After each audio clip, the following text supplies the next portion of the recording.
काबर कर थव मुसवा के बदनामी, नहीं संभलता छोड़ दो सियानी।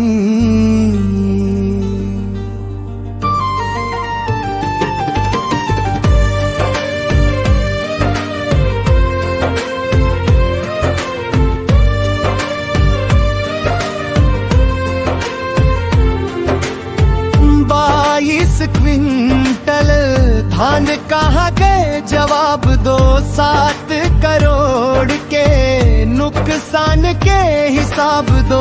गोदाम मचूहा खा गए कहीं के झन बनावब झूठा का कहानी।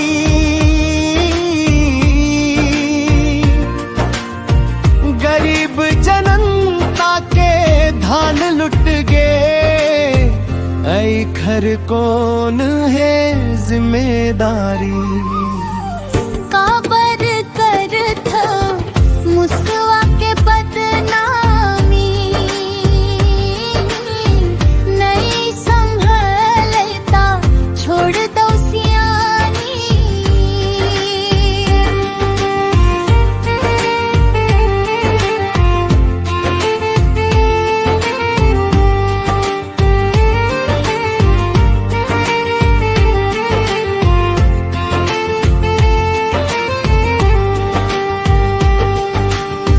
धन गरीब के पसीना के कमाई यार, घोटाला करके अफसर मन मुंह लुकाए।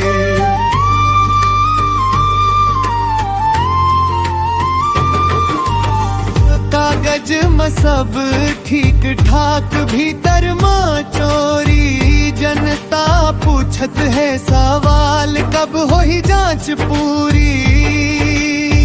काबर कर मुसवा के बदनामी, नहीं संभलता छोड़ दो सियानी।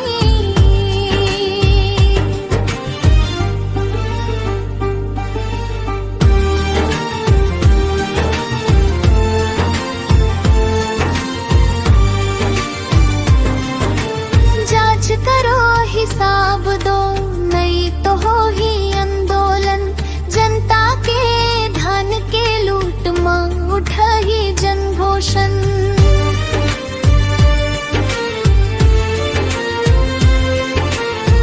अब नहीं सही वो अन्याय, आवाज उठ ही धान के घोटाला मां सच्चाई जीत ही।